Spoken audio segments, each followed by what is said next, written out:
the Bunny Man. Back in 1903, deep in Clifton, there used to be an asylum buried deep within the wilderness of Clifton. Pretty soon after the Civil War, people started inhabiting the area, population-wise around 300 or so.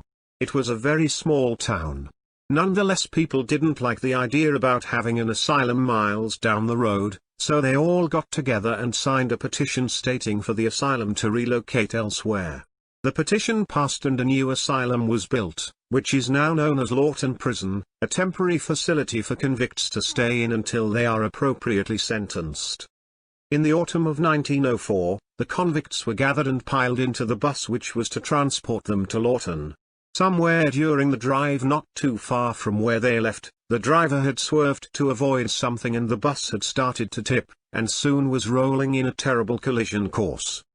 Most of the convicts were injured but had managed to escape the bus and had fled into the night, towards the woods. The next morning a local police investigation had begun, and they had begun rounding up the escaped convicts. Hours turned into days, days into weeks, weeks into months.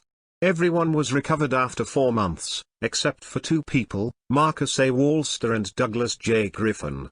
During the search for both men, the police randomly found dead rabbits half-eaten and dismembered every now and then along their search.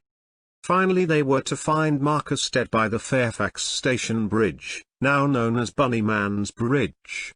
In his hand he held a man-made hammer/knife-like tool, made with a sharp rock and a pretty sturdy branch as a handle.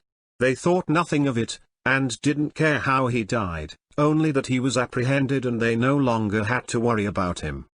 They had a name for Marcus, but later on they would realize they had named the wrong person, the Bunny Man. Still searching for Douglas, they kept on finding dead half-eaten rabbits every so often while the search went on. Eventually, they were to name Douglas the Bunny Man from then on. 3 months passed by and the police had given up their search by April 7, 1905. Everybody assumed the Bunny Man was dead by now, if not gone, so they went on with their small-town lives. Come October, people started seeing dead bunnies reappearing out of the blue, and starting to fear the unseen. Halloween night came around, and as usual, a bunch of kids had gone over to the bridge that night to drink and do whatever kids their age in the 1900s did. Midnight came around within minutes and most of the kids had left, only 3 of them remained at the bridge. Exactly at midnight, a bright light supposedly came from the bridge, right where the kids were. Less than a few seconds later, they were all dead. Throats slashed with that same type of tool that was found next to the other escapee, Marcus. Not only were their throats slashed, but they were cut up and down their chests, gutted like fish. The Bunny Man then hung both of the boys from one end of a bridge with rope around their necks, hanging from the overpass with their legs dangling in view of any passing cars. The girl was hung the same way, on the other side of the bridge.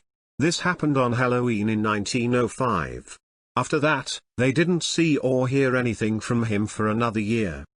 Halloween 1906 was approaching and parents as well as the teens in Clifton still remember the incident that had occurred 1 year ago at the bridge, his bridge, Bunny Man's Bridge. That night 7 teens were left remaining right before midnight at the bridge.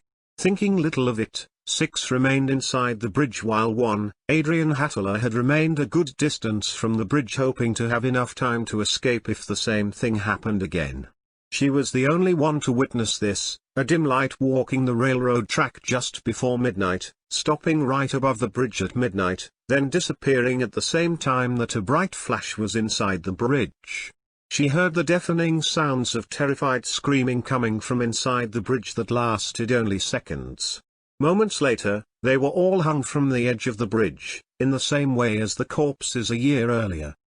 Horrified, she ran home. She didn't tell of everything she saw, just spattered words here and there that some of the folk put together to come up with her story. No one understood it, or even believed her. They charged her with the people's murders, and locked her up in the asylum of Lawton.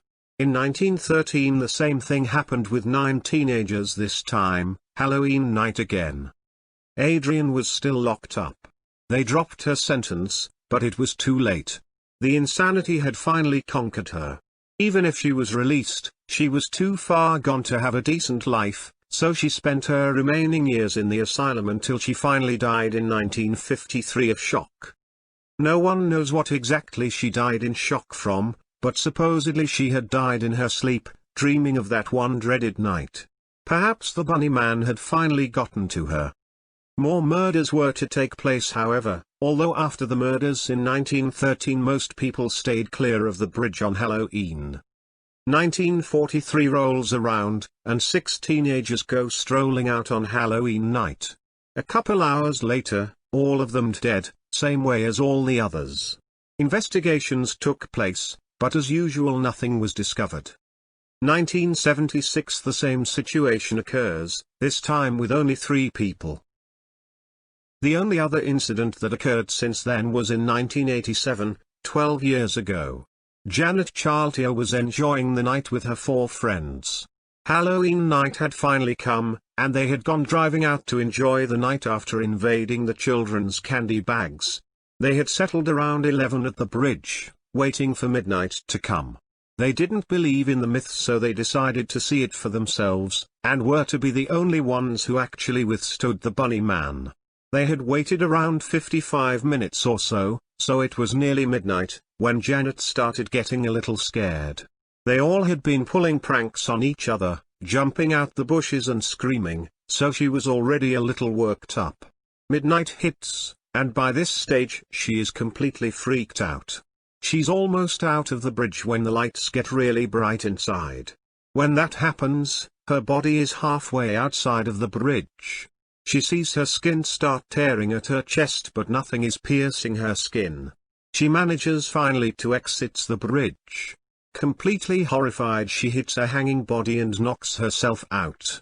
When she awakes, she discovers that she has been bleeding. She was lucky that the cut had just started, and wasn't very bad at all. She left and never returned to the bridge again.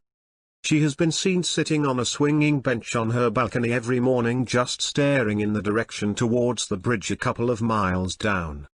To this day, you can still find her on that bench every morning. From then on the story dwells untouched and unmoved.